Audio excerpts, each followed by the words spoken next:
आप सबको सलाम, हालेलुया। आइए बाइबल मुकद्दस की पहली किताब है पैदाइश की किताब। ये किताब तख्लीक कायनात है। खुदा ने किस तरह सारी कायनात को खलक किया है, सारी कायनात को खुदावंद ने बनाया है।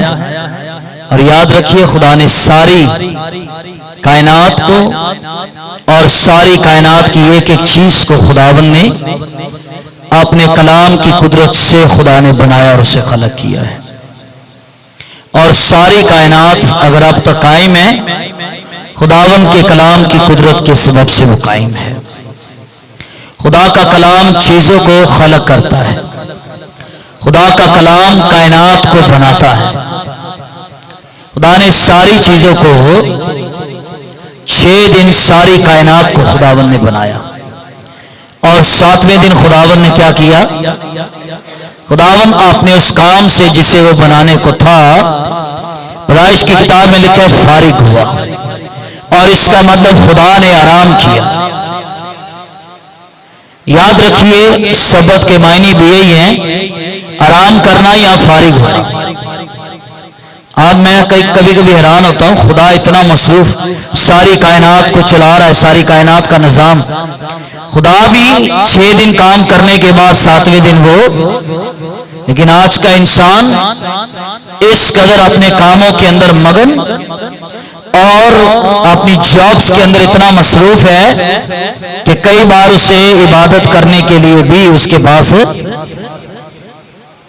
और लोग पता क्या जवाब देते हैं, काम करना भी तो क्या है, कहते हैं कि इबादत ही तो है। हालांकि वो इबादत नहीं है। दाने आदम को ये सजा दी थी कि तू सारी जिंदगी पेट के बल, सारी जिंदगी अपने खून पसीने से क्या खाएगा? अपनी कमाई तो खाएगा। सो ये एक सजा थी। चलिए, दाने सारी कायनात को खलक किया है। दाने 6वें दिन इंसान को बनाया था। और खुदा का कलाम कहता है उसे अपनी शक्ल पर, अपनी सूरत पर और अपनी छवि पर खुदा ने उसे पैदा किया था। खुदा के कामों का मुखालिफ कौन है? इब्लीस। वो चर्च जाने से भी आपको मना करेगा, दुआ करने से भी वो आपके लिए रुकावटें पैदा करेगा, खड़ी करेगा रुकावटें। और वो नहीं चाहेगा आप कलाम पढ़े, दुआ करे, रोजे रखे, खुदा के साथ चले।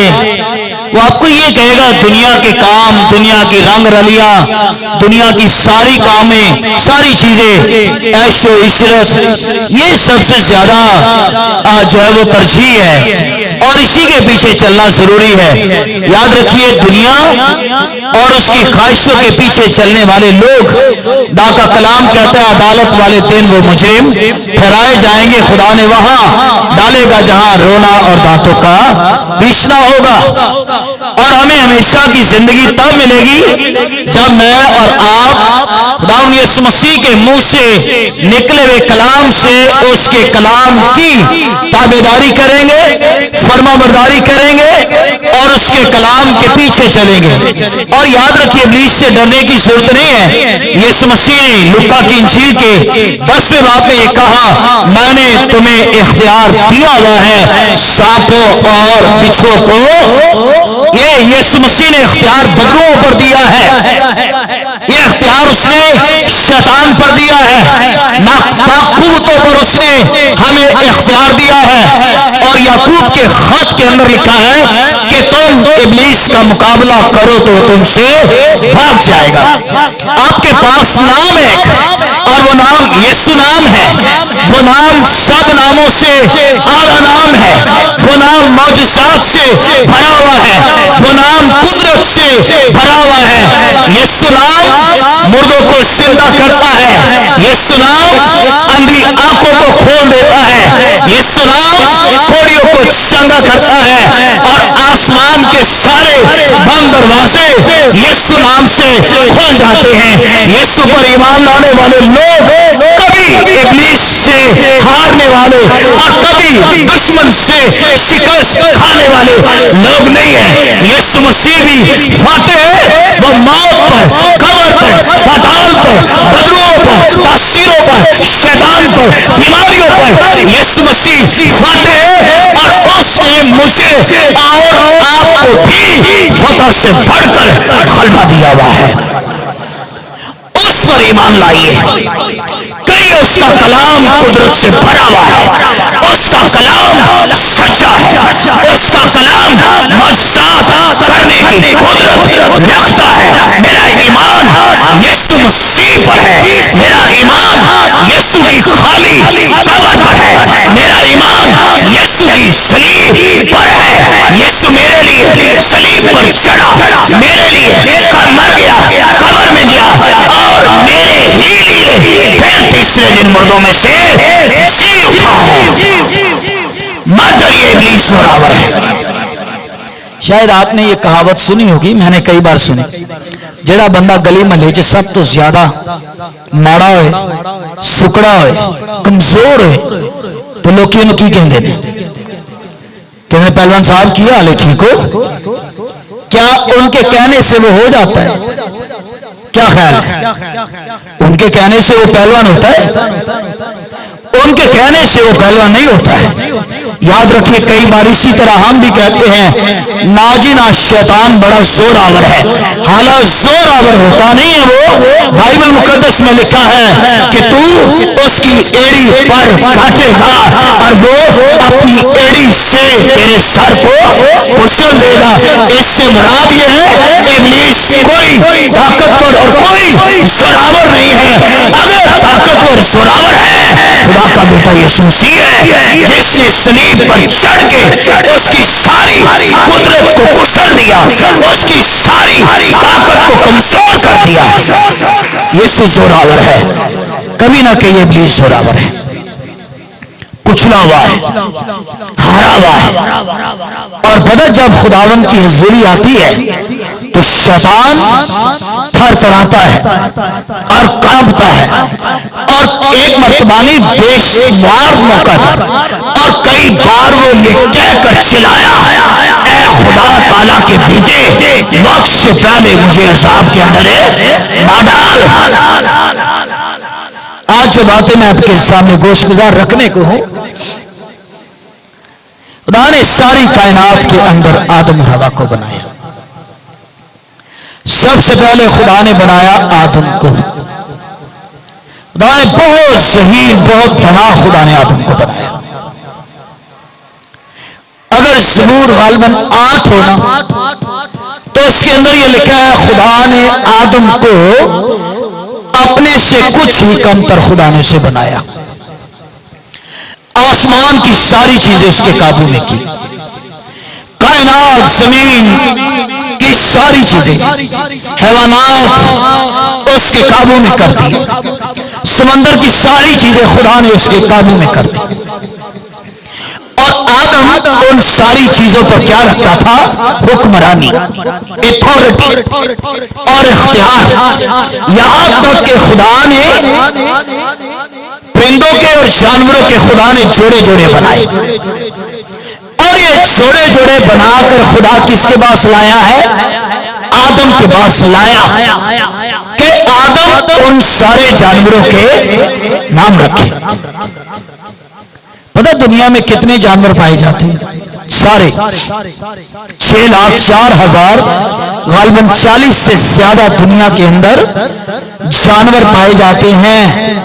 तो सोचिए आदम इतना ज़हीन था कि आदम ने सारे जानवरों के जिनके जोड़े जोड़े खुदा ने बनाए, आदम ने उन सब के क्या रखे? उनके नाम रखे। नाम रखने के बाद खुदा ने आदम को सुलाया था। खुदा ने कहा आदम का अकेला रहना अच्छा नहीं। चलो ये गीत तो अच्छा ही है, मैं नहीं कल्ला मेरे नाल, लेकिन कभी कभी हमें अपने दोस्त और साथियों की भी जरूरत पड़ जाती है। और इसीलिए खुदावंद यीशु मसीह ने अपनी खिदमत करने के लिए कभी भी किसी को अकेले उसे नहीं भेजा है। फिर उसके बाद उसने उसका मददगार उसकी बस्तियों में से खुदा ने लिया और उसके लिए खुदा ने एक औरत बनाई और उसे वो आदम के पास लाया। आदम उस औरत को देखकर हैरान हुआ और खुदा की शुक्रगुजारी से भर गया। बड़ा अजीब तेरी कुदरत है। पहले तूने मिट्टी से जानवर बनाए और तूने परिंदे बनाए और फिर तूने मुझे बनाया और अब तूने मेरे अंदर से ही औरत को बनाया है। खुदा ने आदम का मददगार बनाया। आदम भी खुदा के साथ चलता है और आदम के अंदर से निकली हुई औरत, ये दोनों मियां बीवी हैं। याद रखिए, शायद दुनिया में हो कि खुदा ने दो मर्द बनाए थे। खुदा ने दो मर्द नहीं बनाए, एक मर्द और एक उसने औरत बनाई। अजीब दुनिया का कानून है, मर्द मर्द से शादी करे, औरत औरत से शादी करे। ये मैं बाहर की बात बता रहा हूं, ऐसा कानून है। और जो मर्द से शादी करना चाहता है कानूनी तौर पर उसकी इजाजत दी हुई है। और अगर कोई स्कूल या कॉलेज के अंदर कोई टीचर अपने बच्चों को यह बताए कि मर्द की मर्द से शादी गलत, औरत की औरत से शादी गलत, और अगर स्कूल या कॉलेज वालों को पता चल जाए कि इस टीचर ने बच्चों को यह तालीम दी कि मर्द मर्द से शादी नहीं कर सकता है, औरत औरत से शादी नहीं कर सकती है, फिर उस टीचर के खिलाफ और स्कूल जो है वो कानूनी तौर पर कार्रवाई करेगा कि आपने ये तालीम बच्चों को क्यों दी है। तो बताओ, ये चारों भागे भागे आदम के अंदर उसने कोई दो मर्द नहीं बनाए, उसने दो औरतें नहीं बनाई। भागे भागे आदम के अंदर एक मर्द बनाया है और एक उसने औरत को बनाया है। दाने कहां है? जब औरत उसके पास आई तो आदम कहने लगा, ये मेरी हड्डी में से हड्डी, मेरे गोश्त में से गोश्त है, ये नारी कहलाई गई है। अब ये दोनों मियां और बीवी है, ये दोनों खुदा के साथ चलते हैं। लेकिन खुदा के साथ तो ये चलते हैं, इनका चलना खुदा के साथ किसी और को पसंद नहीं है। और किसको पसंद नहीं है कि ये खुदा के साथ चलते रहे। ये इब्लीस नहीं चाहता है कि मर्द और औरत ये दोनों खुदा के कलाम के साथ चले। वो चाहता है ये खुदा को छोड़ दे। तो उसने इसके लिए क्या किया? पैदाइश की किताब के तीसरे बाब में चलते हैं, पहली आयत से,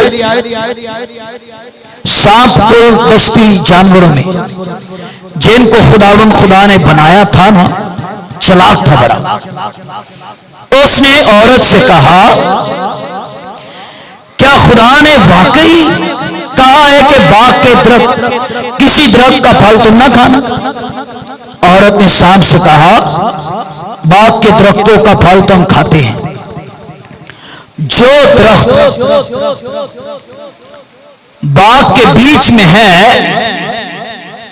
उसके फल की बाबत खुदा ने कहा है कि तुम उसे, पहली चीज ना खाना, दूसरी चीज उसे छूना भी ना, वरना क्या होगा, तुम मर जाओगे। तब सांप ने औरत से कहा, तुम हरगिज़ ना मरोगे, बल्कि खुदा जानता है जिस दिन तुम उसे खाओगे तुम्हारी आंखें खुल जाएंगी, तुम खुदा की मानित नेको बद के जानने वाले बन जाओगे। छठी आयत, औरत ने जो देखा कि वो दरख्त खाने के लिए अच्छा आंखों को खुशनुमा और अकल बख्शने के लिए खूब तो उसके फल में से लिया और खाया और अपने शौहर को भी उसने खिलाया। सांप आया है बागे अदन के अंदर, औरत से वो बोल रहा है, औरत से वो कलाम कर रहा है। याद रखिए हमने पहली आयत में पढ़ा सांप को दस्ती जानवरों में चला गया, वो ये कि इब्लीस घिराया गया और अब वो देख रहा है कि मैं कौन से जानवर में चला जाऊं और मुझे किस जानवर के अंदर जाना चाहिए। तो उसने ये देखा सांप बड़ा चालाक होशियार है और उसके बदन के अंदर इब्लीस आया है और जब वो सांप के अंदर इब्लीस आया है वो औरत से बोल रहा है, कलाम कर रहा है। कई बार ऐसा देखने में आया है और ये सच बात बताने लगा, लोग सांप की बनी हुई चीजों को बड़ा पसंद करते। अंगूठी हो तो सांप बनाओ, कानों में पहनने वाले ऐसे कई आर्टिफिशियल चीजें वो सांप की तरह होती है और कई बॉडी स्प्रे और इस तरह की चीजें, ये इस तरह की चीजों पे सांप बना हुआ होता है। और याद रखिए ऐसी कोई चीज भी इस्तेमाल ना करे, इससे होता यह है कि ये चीजें ये शैतान और बदबुओं की निशानदेही करती हैं। आप बताइए बच्चों ने जेल लगाया होता और उसके ऊपर सांप और कोबरा की तस्वीर बनी होती। अब जिस चीज को आपने अपने सर पर लगाया हुआ है वही चीज आपकी बॉडी को, आपके ज़हन को कंट्रोल में करे। ऐसी चीजों को मत इस्तेमाल करें। अगर ये चीजें आपके घर में तो दूर करें। बाका कलाम कहते हैं इब्लीस सांप के अंदर आया है और आकर उसे औरत को ये कह रहा है क्या खुदा ने तुम्हें इस दरख्त का फल खाने के लिए मना किया है? नहीं, हम सारे दरख्तों का फल खाते हैं लेकिन बाग के इस बीज के दरख्त का फल हम नहीं खाते। अब सुनिए, शैतान हमेशा वो जब भी कलाम बोलेगा वो हमेशा कलाम की आधी आधी बात आप तक पहुंचाएगा। वो कभी भी कलाम की पूरी बात नहीं करेगा और अगर कोई पूरी बात करेगा तो वो खुदा का बेटा यीशु मसीह है। गुलाम यीशु मसीह ने कहा इब्ने आदम खोए हुए को ये नहीं कहा सिर्फ ढूंढने के लिए आया, बल्कि उसने ये कहा कि वो ढूंढने के लिए आया और उनको निजात देने के लिए आया है। फिर यीशु ने ये भी नहीं कहा है, उसने कहा मैं इसलिए आया और पूरी कंप्लीट बात उसने कही मैं इसलिए आया कि तुम जिंदगी पाओ और कसरत की जिंदगी पाओ। शैतान आधी बात करेगा। और एक और बात याद रखिए, जादूगर लोग भी बदरुओं को बुलाने वाले, हासिल करने वाले भी हमेशा आधी आधी बातें ही करेंगे, लेकिन खुदा का रूह और खुदा का बेटा यीशु मसीह वो जब भी कलाम करेगा वो कलाम की पूरी बात करेगा। और इब्लीस बागे अदन के अंदर आया हुआ है और यहां तीन चीजों का जिक्र मिला है। औरत उस दरख्त के फल को देखकर कहने लगी है कि ये देखने में अच्छा है और खुशनुमा है, ये आंखों के लिए खुशनुमा है। और तीसरी बात अकल बख्शने के लिए खूब है। उसने इब्लीस की बात मानी है, फल तोड़ा है। आपको ये ना पूछे फल कौन सा था। कई बार लोग बहुत अजीब अजीब सवाल करते हैं। एक दफा मैं बाइक चला रहा, बड़ी कॉल आ रही, मैंने साइड पे रोक कर सुना, मैं हाँ जी दसो भाई साहब, एक सवाल का जवाब तो देना है, पूछो। आप ये बताएं, आदम और हवा ने जो फल खाया था वो फल था कौन सा? मैंने कहा आप क्या समझते हैं? एक कहने लगा मुझे तो ऐसे लगता है वो सेब ही होगा, और कई लोग कुछ और समझते हैं। दरअसल बात यह है वो फल कोई सचमुच का फल नहीं था।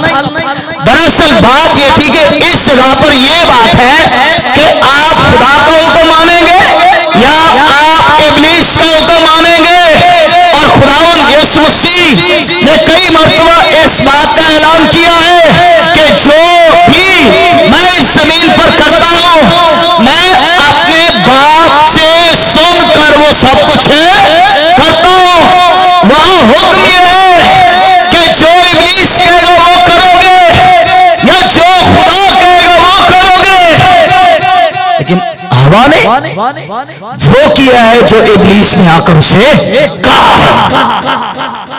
और कभी वो ना करे जो इब्लीस कहे, कभी वो ना करे जो शैतान कहे, बल्कि वो करे जो मुझे और आपको खुदा का बेटा यीशु करने के लिए कहता है। तीन चीजें, आंखों की ख्वाहिश,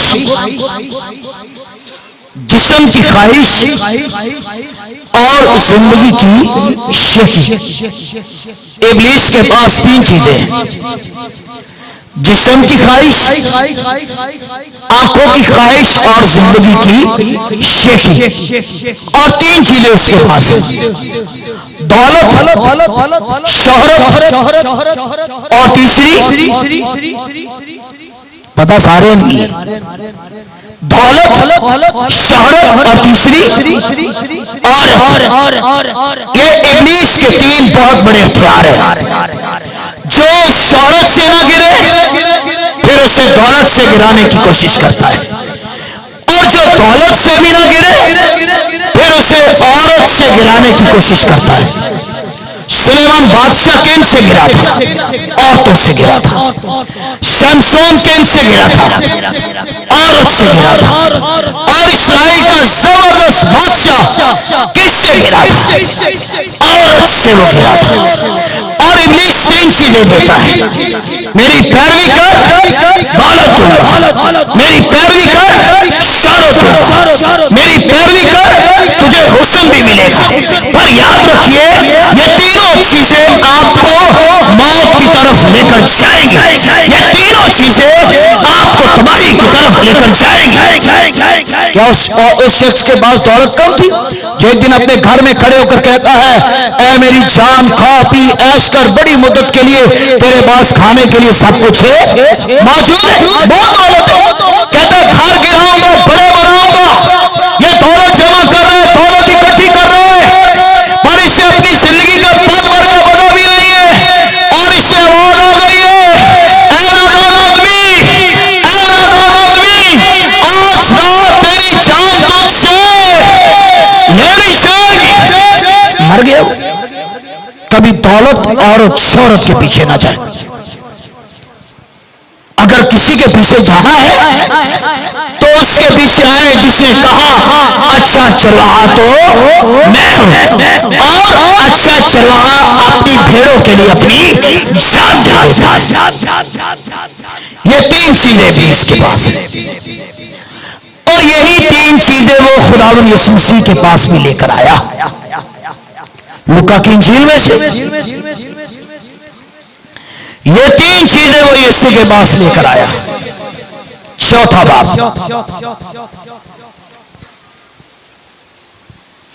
उसकी पहली आयत से, जब यीशु रूहुल कुद्स से भरा हुआ यरदन से लौटा, 40 दिन रूह की हदायत से बियाबान में फिरता रहा। इब्लीस उसे आजमाता रहा। उन दिनों में उसने कुछ ना खाया। जब दिन पूरे हो गए तो इब्लीस ने उससे कहा, अगर तू खुदा का बेटा है, इस पत्थर से कह रोटी बन जाए। इसको मालूम कि 40 दिन खुदावंद यीशु मसीह को हो गए, उन्होंने कुछ भी नहीं खाया है। और सोचिए 40 दिन हो गए, कुछ भी नहीं खाया है। और जब उसने कुछ भी नहीं खाया, इब्लीस उसके पास आया है।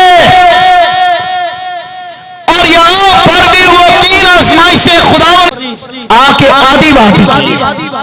आधी बात उसने क्या की है? पहली चीज ये कह रहा है, लिखा है कि तू पत्थर से कह कि रोटी बन जाए और तेरे लिए ऐसा हो जाएगा। अब यहां पर भी 2 बातें, क्या यीशु इब्लीस की बात मानेगा या वो अपने आसमानी बाप की बात मानेगा? बागे आदम के अंदर आदम ने इब्लीस की बात मानी है, हवा ने इब्लीस की बात मानी है, पर यीशु मसीह जो है वो जानता है कि जो इब्लीस कहेगा मैं उसे कभी भी नहीं मानूंगा। और याद रखिए बहनों भाइयों, कई बार इब्लीस आकर मुझे और आपको भी ये कहेगा, ये काम कर ले, ये काम कर ले, कोई नहीं देख रहा है। शायद वो काम आपको अच्छा लगे, शायद वो काम आपको बिल्कुल लगे। इंशाल की किताब में लिखे राहें बहुत सारी ऐसी हैं, देखने में तो अच्छी लगती है लेकिन उसकी इंतहा में मौत है। अगर वो आपको कुछ करने के लिए कहे तो इब्लीस को साफ कह दीजिए कि तू जो कुछ भी कह रही है मैं तेरी कभी किसी बात को नहीं मानूंगा। मैं मानूंगा तो सिर्फ खुदा के कलाम की बात को मानूंगा। पता है यीशु ने क्या कहा, उसका जवाब क्या दिया? लिखा है आदमी सिर्फ रोटी ही से जिंदा ना रहेगा।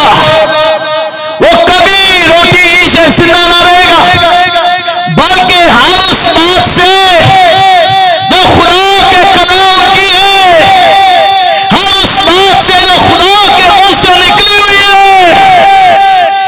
देखिए आदमी रोटी खाने वाले मर सकते हैं और मरते भी हैं, लेकिन जो कलाम की रोटी खाता है मर जाए यही कलाम उसे फिर दोबारा जिंदा कर देगा, यही कलाम उसे दोबारा जिंदा करेगा।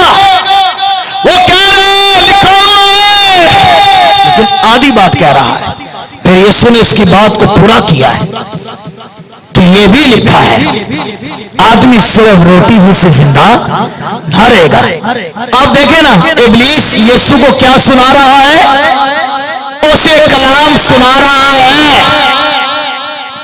इब्लीस भी कलाम जानता है और इब्लीस को कलाम का पता है, और इसलिए वो कलाम जानता है क्योंकि वो खुदा की हजूरी में रहने वाला था, खुदा का मुकर्रर किया वो फरिश्ता था, खुदा का अमराज था। और सारे फरिश्तों में जो जबरदस्त वर्शिपर और जबरदस्त परस्तार था, यही फरिश्ता लूसीफर था। और इसके परों से म्यूजिक निकलता है और ये चलता है तो कई म्यूजिक की आवाजें निकलती है, और ये खुदा का अमराज है, ताकि साथ रहने वाला है, ताकि सूरी में रहने वाला है, ताकि करीब रहने वाला है। इसने एक दिन घमंड किया ना, लोगों मेरे वर्गा कोई है ही कोई नहीं, मेरे वर्गा कोई भी नहीं, जो मैं हूं मैं ही हूं। खुदा को सारी चीजें खुदा माफ कर सकता है, लेकिन बाइबल कहती है खुदा घमंडियों का और खुदा मगरूरों का मुकाबला करता है। शायद वो शराबियों का करे या ना करे, शायद वो ज़नाकारों का करे या ना करे, पर कलाम कहता है खुदा घमंडी लोगों का मुकाबला करता है। वहां घमंड करने वालों को उनका सर झुका देता है, उनका सर नीचे कर देता है। और पौलुस जो है वो बाइबल मुकद्दस के अंदर अपने खुतूब के अंदर ये कहता है कि खुदा ना करे कि मैं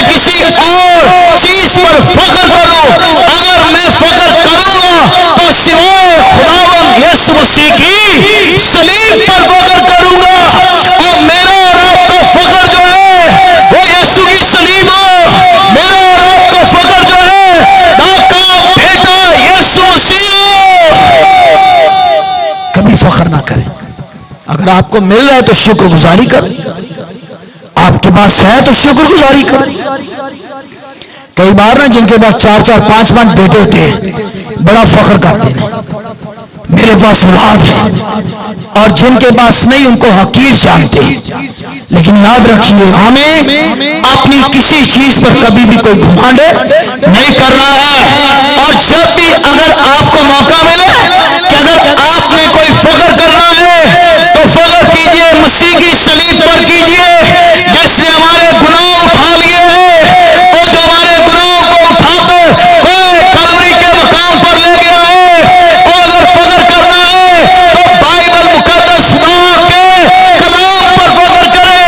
उसका कलाम जिंदा है, उसका कलाम कुदरत से भरा हुआ है, उसके कलाम में जिंदगी पाई जाती है। इब्लीस गिराया गया, इसलिए उसे कलाम आता है। पता करंथियों के खात में लिखा है वो नूरानी फरिश्ते का भी वो रूप ले लेता। ऐसा फरिश्ता बनकर आएगा सामने, कई लोग और समझ ही नहीं पाते ये कौन आया और उसे सजदा करने की कोशिश करते हैं। मगर याद रखिए, अगरचे कि वो घिराया हुआ है, खुदा की हज़ूरी में वो कभी छुप नहीं सकता है, खुदा की हज़ूरी में कभी कोई ठहर नहीं सकता है। आप मुझे बताएं, आग लगी हो, आग के अंदर कीमती से कीमती चीज डाल दें, क्या कोई चीज रह जाएगी बाकी? आग हर एक चीज को जलाकर भस्म कर देती है। खुदा के कलाम में भी लिखा है खुदा भस्म करने वाली आग है। पहली आजमाइश वो यीशु की ये कर रहा है, और 40 लोग हो गए, तूने कुछ नहीं खाया है, इस पत्थर से कह रोटी बन जाए। क्या यीशु के कहने से रोटी नहीं बन सकती? बन सकती। लेकिन यहां यीशु तेरी क्यों माने?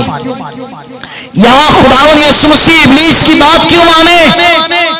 वो उसे कह रहा, लिखा हुआ है, और आगे से यीशु भी उसे जवाब दे रहा है। और यीशु इसलिए उसे जवाब दे रहा है क्योंकि यीशु मसीह खुदा का जो है वो बेटा है।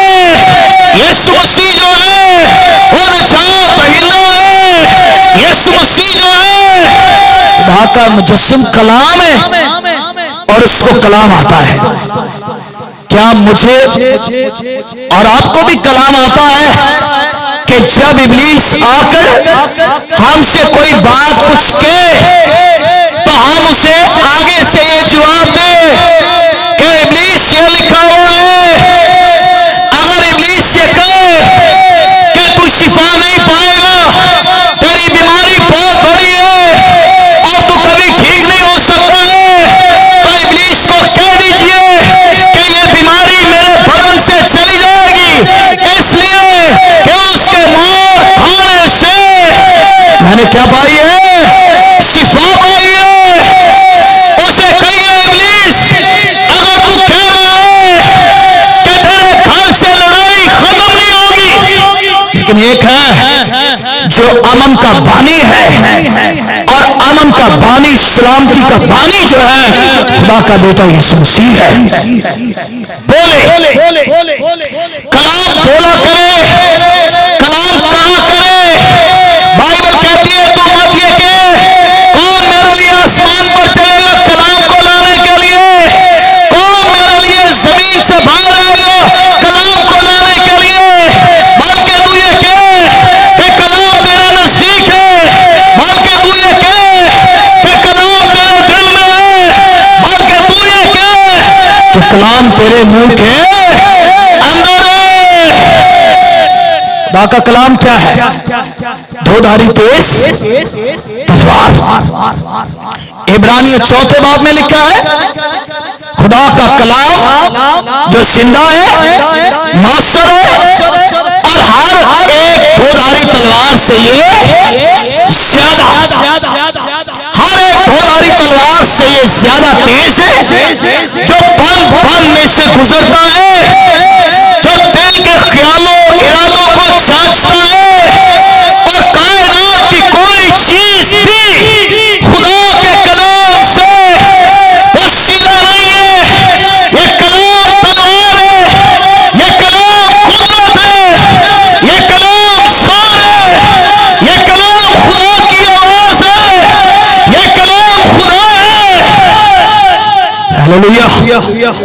कलाम तलवार है ना, लेकिन ये तलवार चलती कहां से है?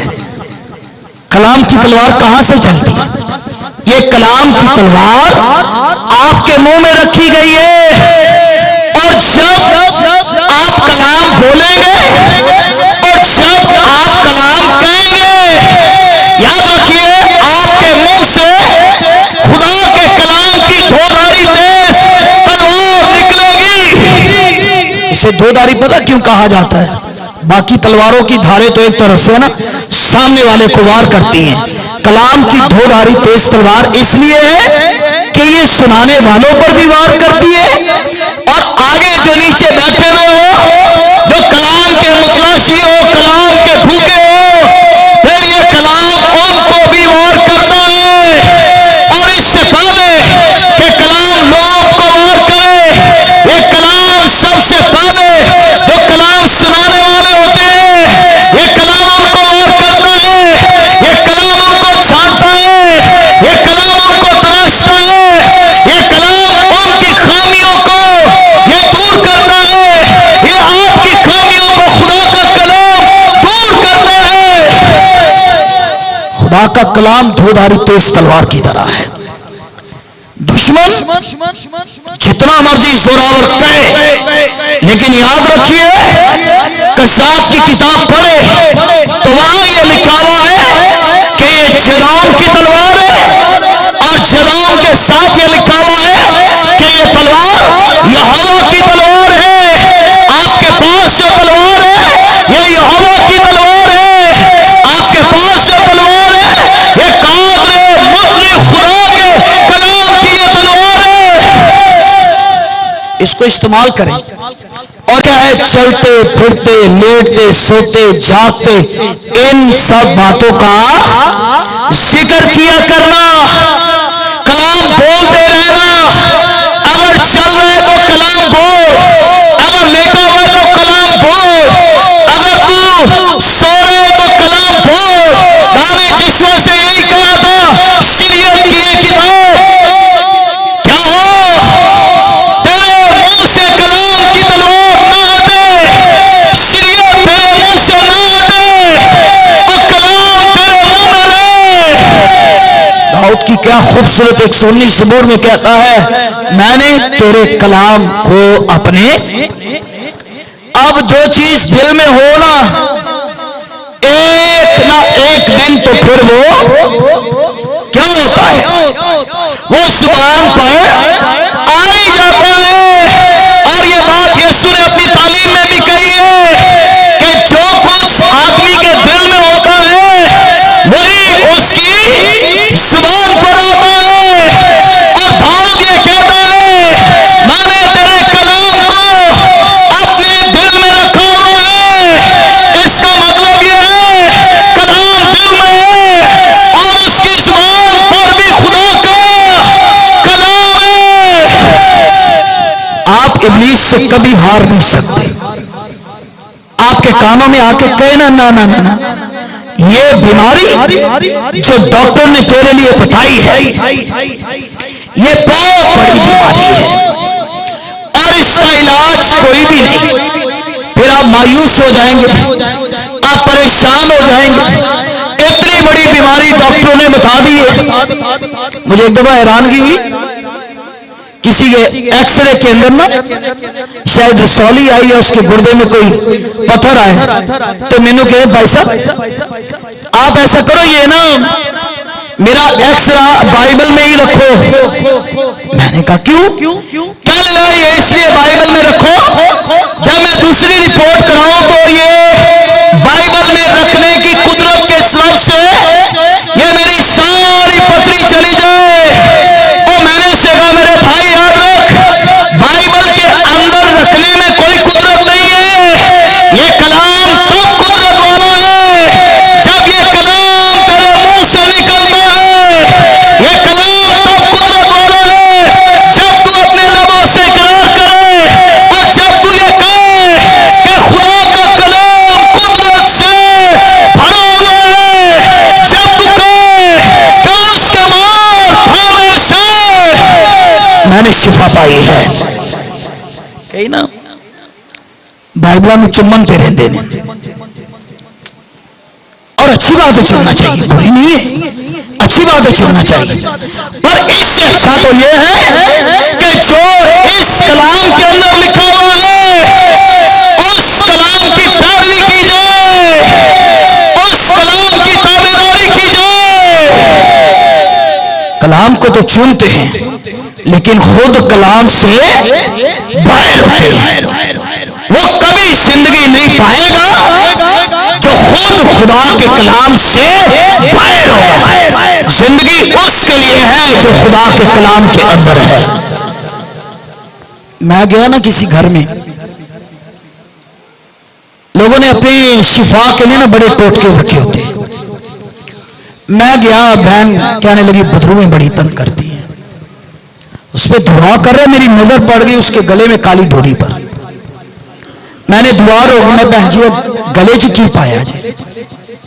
कहे ना ना समझो कोई तवीज है, बल्कि मैंने ज़बूर 23 को लिख कर उसको लपेट कर अपने गले में बांधा हुआ है। और इतने में उसकी जवान बेटी आ गई, कहने लगी मुझ पर भी दुआ कीजिए। और जब मेरी नजर उस पर पड़ी, उसने एक घड़ी की तरह एक डोरी अपने हाथों में बांधी हुई थी। मैंने उसे पूछ लिया ये क्या है? कहने लगी ज़बूर 91 लिखा हुआ है। फिर एक बेटा आया है, उसने ज़बूर 16 अपने हाथ में बांधा हुआ है। याद रखिए मेरे बहनों भाइयों, अगर आप बदरुओं को ये कहें कि ये बाइबल मुकद्दस खुदा का कलाम है, मैं इसे तुझे लगा रही हूं, वो इस किताब को लगाने से वो कभी नहीं डरेगा, वो कभी नहीं डरेगा। इस बाइबल को अपनी बीमारी वाली जगह पर रखिए, ये बीमारी वहां से कभी नहीं जाएगी। ये बीमारी कब जाएगी? जब ये कलाम आपके मुंह से निकलेगा। ये कलाम की तलवार आपके मुंह में है। कलाम बोला करे, कलाम कहा करे। खुदा का कलाम कुदरत से भरा हुआ है। एक बच्चा पैदा हुआ ना, कोई होगा कोई 8-10 दिन का, तो उसके सांस की ना रुकावट, सांस रुक गया है। अब घर वाले ना कभी चर्च गए, ना दुआ की, ना कोई पादरी आया, ना पता। अब जो उनके दिमाग में आया ना उन्होंने वही किया। ये बड़ी बाइबल उन्होंने ना बच्चे के ऊपर रख दी, और बच्चे के ऊपर रख दी तो उनका अजीज किसी खादम को वहां ले आया। पादरी साहब है, उन्होंने देखा ही क्या, क्या लगा ये क्या किया हुआ है? क्या लगा ये बच्चे की सांस नहीं आ रही, रुक रही थी, और हमने बाइबल इसके ऊपर रखी है कि ये शिफा वाला है। उन्होंने कहा बाइबल हटाओ, कल को ये बच्चा मर गया, आप कहोगे कि कलाम ने हमारा बच्चा मार दिया है। और बाइबल रखने में शिफा नहीं है, कलाम को बोलने में शिफा है। और कलाम बोलना क्या है? उस कलाम खाने से हमने शिफा पाई है। बोलना ये है तेरा कलाम जिंदा है।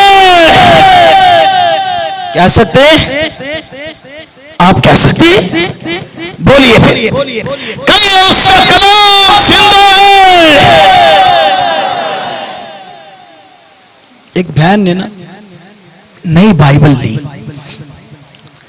काले लाल गोटे वाले कपड़े में लपेट कर वो चौखट के ऊपर रख दी। ऊपर पादरी साहब है, उन्होंने कहा पूछ ही लो ये चौखट के ऊपर क्या है। कहने लगे नहीं कोई मिठाई का डब्बा। फिर कहने लगे इतनी ऊंची मिठाई। फिर सोचने लगे क्या, उन्होंने पूछ ही लिया।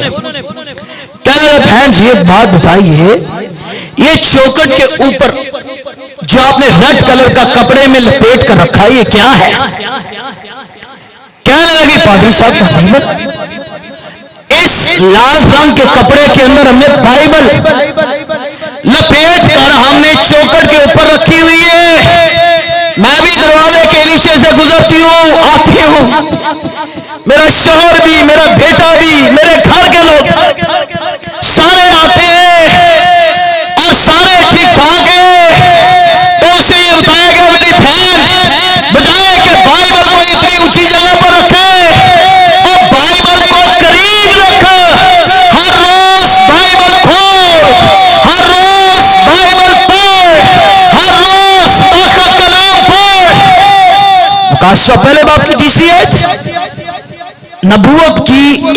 किताब को पढ़ने वाला। अब जो पढ़ने वाले नहीं वो कहते हैं हमें पढ़ना नहीं आता। चलो कोई बात नहीं, पढ़ना नहीं आता, लेकिन कलाम आगे ये भी कहता है पढ़ने वाला और सुनने वाला।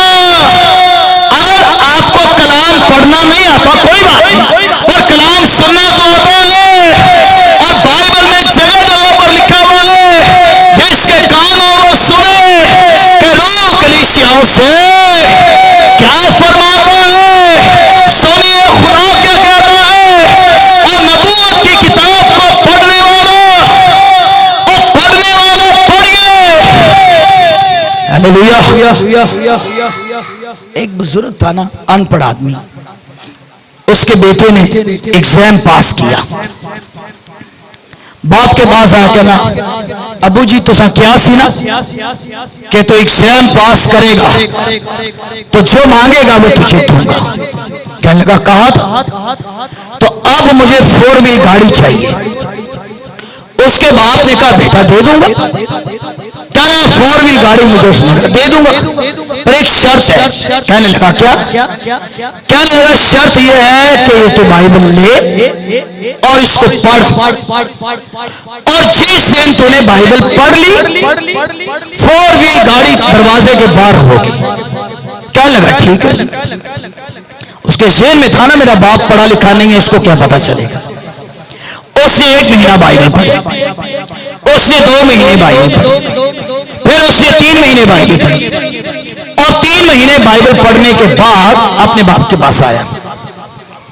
क्या लगा बुझे लो बाइबल, मैं बाइबल पढ़ ली है। क्या लगा बेटा तूने सारी बाइबल पढ़ ली? क्या लगा जी मैंने सारी बाइबल पढ़ी।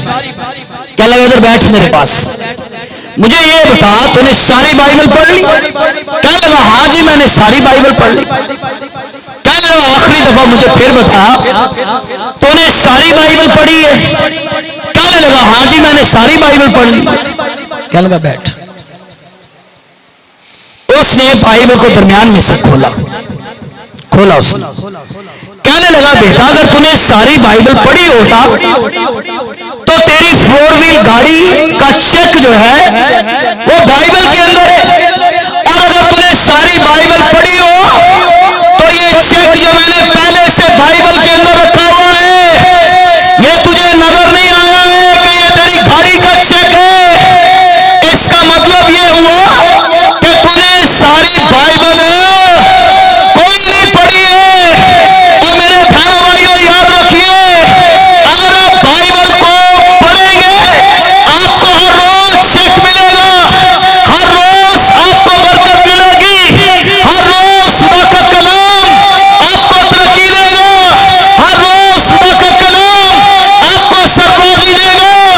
आप जिन चीजों के पीछे भागते हैं खुदा का कलाम आपको देगा, आपको खुदा का कलाम देगा। बाइबल की ये तालीम है कि पहले बादशाही को क्या करो, उसको ढूंढो, उसको तलाश करो। कलाम है बादशाही कौन है? बादशाही खुदा का बेटा यीशु मसीह है। उसकी तलाश करो, उसको ढूंढो, तो बाकी सारी चीजें तुम्हें, वो सारी चीजें तुम्हें मिल जाएंगी।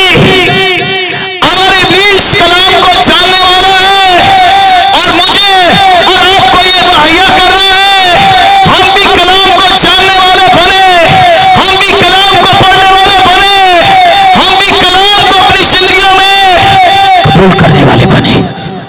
हालेलुया। उसको कबूल करने वाले बने। कलाम की 3 सूरतें हमेशा याद रखें।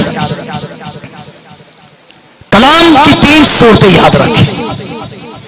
कलाम की पहली सूरत आवाज। कलाम की पहली सूरत क्या है? आवाज। और कलाम की दूसरी सूरत ये तहरीरी तौर पर लिखा हुआ कलाम। बियाबान में पुकारने वाले की क्या है? आवाज। और ये सकरी और रिश्ता का बेटा, और ये वो बेटा जो बुढ़ापे में उन्हें मिला है, और ऐसा जबरदस्त बेटा है कि जो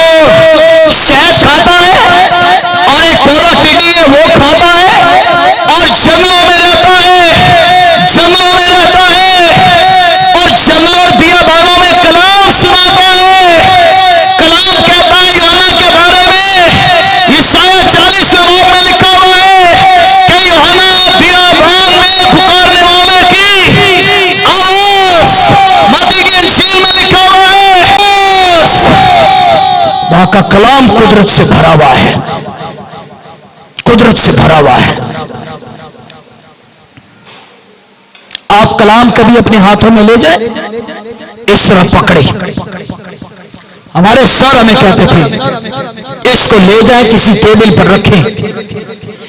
ऐसी किताब है ये कि ये लोगों को अपनी तरफ खींचेगी, ये लोगों को अपनी तरफ खींचेगी। और कई लोग पूछने के लिए मजबूर हो जाएंगे कि ये जो आपके हाथों में है ये क्या है, और लोग पूछेंगे ये कलाम है, ये ऐसी किताब है जो लोगों को अपनी तरफ खींचती है। यूहन्ना बियाबान में पुकारने वाले की आवाज। सिपाही है ना, पुलिस वाले, ये यूहन्ना के पास भागे आए। सर हमारे बारे में, उसने कहा तुम्हारे बारे में खुदा का कलाम है, किसी पर जुल्म न करो, किसी से नाहक ना लो। फिर सूदखोर गए सर हमारे लिए, उनसे कहा गया जो वाजिब है, जो दिया है वही लो, उससे ज्यादा दो ना लो। और बताइए ना, वो आवाज है बियाबान में पुकारने वाले की आवाज है। जहाँ प्रस्तिश के गीत हमारे घरों में लगते हैं, लगने चाहिए, हमारे मोबाइल स्क्रीन पर गीत चलते हैं, चलने चाहिए, लेकिन उससे भी ज्यादा जरूरी है क्या लिखा तूने अपने कलाम को हर नाम से, उसने कलाम को ज्यादा अजमत दी है। बेशक प्रस्तिश भी जोरावर है, पर उससे ज्यादा जोरावर है खुदा का जिंदगी बख्श कलाम। उसका कलाम डाकुओं को तब्दील कर देता है। कलाम एक घोड़े की मानिंद है, एक घोड़े की मानिंद है। इतना बड़ा लैंटर का छातो ही थोड़ा मारो नहीं टूटेगा, फिर मारो मारो मारो, एक वक्त आएगा उस घोड़े के सामने सख्त से सख्त जमीन भी जो है वो टूट जाएगी। अगर कोई सख्त जिंदगी हो, कलाम का ही थोड़ा चले, एक बार चले, फिर दो बार चले, फिर एक वक्त आएगा उस खुदा के कलाम के सामने जो एक घोड़े की तरह है, उस सख्त जमीन को तोड़कर चकनाचूर करके रख देगा। आपने देखा दरख्त बहुत बड़ा है, उसको कुल्हाड़ी मारे, एक कुल्हाड़ी से गिरेगा, दो कुल्हाड़ी से गिरेगा, उसको कुल्हाड़ी मारते जाइए, कुल्हाड़ी मारते जाइए। एक वक्त आएगा वो दरख्त उस कुल्हाड़ी के सामने गिर पड़ेगा। इस तरह खुदा का कलाम है, इस कलाम के आगे कोई चीज भी ठहर नहीं सकती है। ये कलाम आपके खानदानों को पलट कर रख देगा।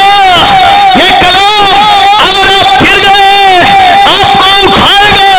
ये कलाम आपको जोर देगा। ये कलाम आपको कुव्वत देगा। ये कलाम आपको संभालेगा। हालेलुया। उसकी आवाज में कुदरत है। खुदा ने मूसा को क्या लिख कर दिए थे? 10 अहकाम लिख कर दिए। फिर मूसा के पास आए, फिर मूसा जब मरने को था, खुदा ने मूसा को कहा मूसा जितने बड़े बड़े काम मैंने किए उन सब को कलाम के अंदर लिख ले, उन सब को किताब के अंदर लिख ले। फिर मूसा ने वो सारी बातें कलाम की लिखी। फिर खुदा ने यहोशुआ से कहा यहोशुआ जो बड़े काम मैंने किए उनको किताब में लिख। यहोशुआ ने वो सारे काम, खुदा के सारे काम उसने किताब के अंदर लिखे। और बाइबल 40 लोगों ने लिखी है। बाइबल कितने लोगों ने लिखी? 40 लोगों ने बाइबल लिखी है। एक कहीं और से है, एक कहीं और से, एक कोई और से है। एक लिखने वाला दूसरे को नहीं जानता है, पर इस किताब को जो लिख रहे थे उनके ऊपर जिसका कब्जा है वो रूह कुद्स है, वो रूह कुद्स है, और रूह कुद्स कलाम को लिखवा रहा है। हालेलुया। आप अगर शुक्रगुजारी से भरे हैं तो इस कलाम के लिए जोरदार तालियां बजा सकते हैं। जोर से बजाइए और कहिए हालेलुया, कहिए हालेलुया। शुक्रिया। तालियां बोलो मैंने क्यों बजवाई? जो सो रहे थे ना जरा वो भी बेदार हो जाए। याद रखिए उसका कलाम कुदरत से भरा हुआ है, उसका कलाम कुदरत से भरा हुआ है। फिर इस किताब को 40 लोगों ने लिखा है। पता लोग क्या कहते हैं? ले ओ किताब तब्दील शुदा, पहली बात। और दूसरी बात तब्दील शुदा, और दूसरी बात इस किताब के अंदर तरमीम हुई है।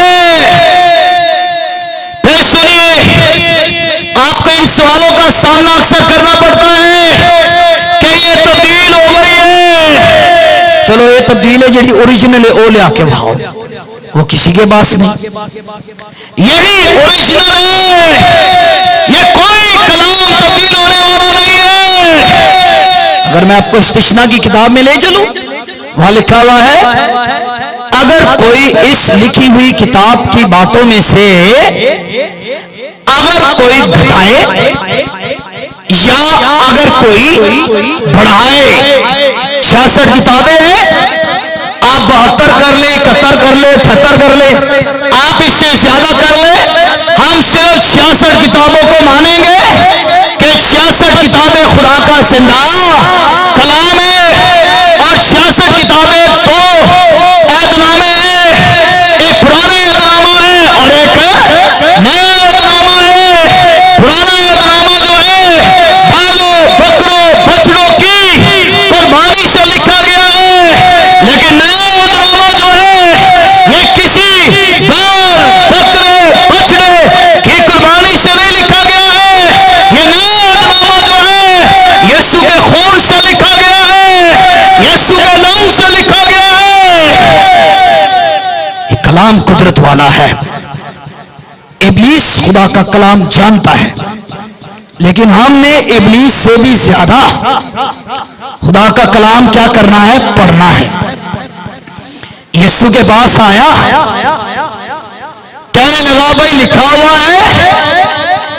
अब दो बातें मैं सोचता हूं। पहली बात तो ये कि इब्लीस को पता नहीं कि वो आग किसके पास लाया है, और जिसके पास तू आ रहा है वो सारी दुनिया को निजात देने वाला है।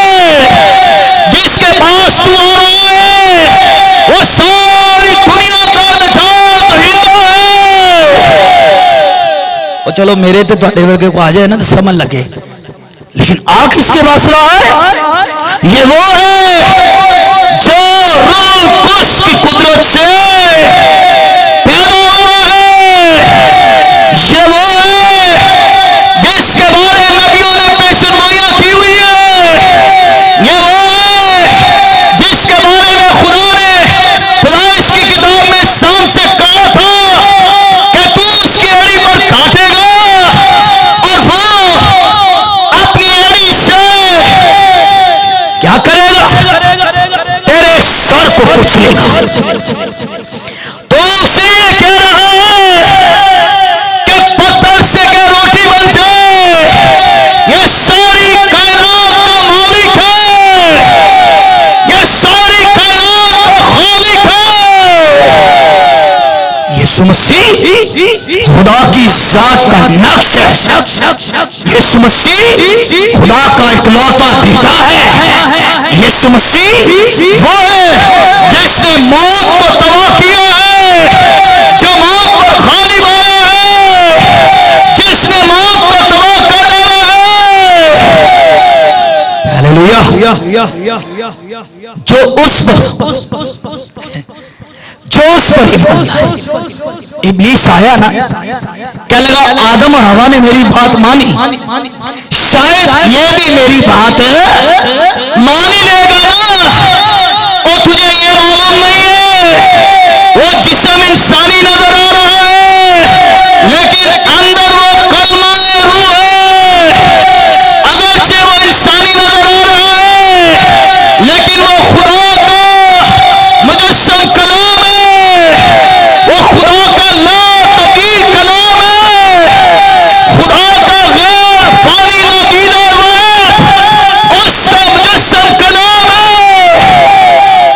इब्लीस उसे वर्गलाना चाह रहा है। लिखा है इस पत्थर से कह, लिखा है। पर यीशु इसका स्टार्ट हमने क्या लिया था कि वो रूहुल कुद्दस से भरा हुआ है, वो रूहुल कुद्दस से भरा हुआ है। आप भी रूहुल कुद्दस से भर जाइए और जब दुआ करें कहें मुझे रूहुल कुद्दस चाहिए, मुझे रूहुल कुद्दस चाहिए। क्या लिखा? तुम बुरे होकर अपने बच्चों को अच्छी चीजें देना जानते हो तो तुम्हारा आसमानी बाप अपने मांगने वालों को, आगे क्या है? आगे ये लिखा वो अपने मांगने वालों को रूहुल कुद्दस से क्यों ना देगा? आइए रूहुल कुद्दस को मांगिए, कहिए खुदा मुझे रूहुल कुद्दस की जरूरत है। पाखरू आएगा, आपके बंधन तोड़ डालेगा। पाखरू आएगा, आपको नाकामियों में से निकाल देगा। पाखरू आएगा, आपके कारोबार के दरवाजे खोल डालेगा। पाखरू आएगा, आपको सौंप देगा। पाखरू आएगा। अमाल की किताब के पहले बाब की 8वीं आयत में क्या लिखा है? जब रूहुल कुद्दस तुम पर क्या होगा? जब वो नाजिल होगा तो क्या पाओगे? और कुव्वत, तुम्हें कुव्वत मिलेगी। यीशु रूहुल कुद्दस से भरा हुआ है। भरा हुआ पता किसे कहते हैं? आप एक गिलास लें खाली, आप उसे रखें, आप उसमें पानी डालना शुरू करें, आहिस्ता आहिस्ता गिलास भरता चला जाएगा और फिर गिलास इतना भरता चला जाएगा कि गिलास के किनारों से पानी बहना जो है वो शुरू हो जाएगा। इसका मतलब यह है कि गिलास पानी से भर चुका है, बल्कि मामूर हो चुका है। इसी तरह खुदावंद यीशु मसीह भी जो थे वो रूहुल कुद्दस से भरे हुए थे, वो रूहुल कुद्दस से भरे हुए थे। और ये पेंटिकोस्त वाले दिन जो है 120 की जमात मरकज के बड़ा खानों में है और रूहुल कुद्दस आया है, पाखरू आया है। आज इस आखिर ज़माना में मेरी दुआ यह है कि जो बच्चे यहाँ मौजूद हैं, बोलते नाटते पाजते ने ना, जो यहाँ मौजूद हैं, और दुआ यह है कि खुदा योएल की वो पेशेनगोई पूरी करे कि आखिर ज़माना में खुदा क्या करेगा? हर फर्द बशर पर वो अपने रूहुल कुद्दस को नाज़िल करेगा। जब आप दुआ करें घर में, ये चर्च में, आप घुटनों के बलो आप दुआ करें, ना मेरी बेटी पर रूहुल कुद्दस नाज़िल कर, मेरे बेटे पर रूहुल कुद्दस नाज़िल कर, मेरे शौहर पर रूहुल कुद्दस नाज़िल कर, मेरा ये बेटा ये नाफरमान है, मेरा बेटा ये शराबी है, इस पर रूहुल कुद्दस नाज़िल कर, मेरी बेटी घरों के पास ना जाए, इस पर रूहुल कुद्दस नाज़िल कर। अगर 120 की जमात रूहुल कुद्दस से भर गए ना, आपको भी अपने रूहुल कुद्दस से भरना चाहता है, आपकी औलाद को भी खुदा अपने रूहुल कुद्दस से भरना चाहता है। वो चाहता भर जाइए, मामूर हो जाइए। हालेलुया। यीशु रूहुल कुद्दस से भरा था या नहीं? रूहुल कुद्दस से भरा हुआ और इब्लीस आ गया। लो भी अब मुकाबला होगा। एक तरफ तारीकी की कुव्वतें हैं और एक तरफ दुनिया का नूर है, गुमराह करने वाला है। ये दोनों भी अबान में है, ये दोनों भी अबान में है। इब्लीस भी वहां पर है, यीशु भी वहां पर है। इब्लीस गुमराह करने वाला है, इब्लीस तबाह करने वाला है। दाऊद का बेटा निजात बनकर आया है, दाऊद का बेटा जिंदगी बनकर आया है। एक रूहुल कुद्दस से भरा है, एक नापाक रूह से भरा है। एक के अंदर रोशनी है और एक के अंदर तारीकी है। अब है तो मकार ना इब्लीस, और वो कई तरीके से वर्गलाएगा और यीशु के पास कलाम की बात कर रहा है। कलाम में ये लिखा हुआ है, कलाम में ये लिखा हुआ है। लेकिन यीशु मसीह जो है वो रूहुल कुद्दस से मामूर है। उनकी पैदाइश रूह से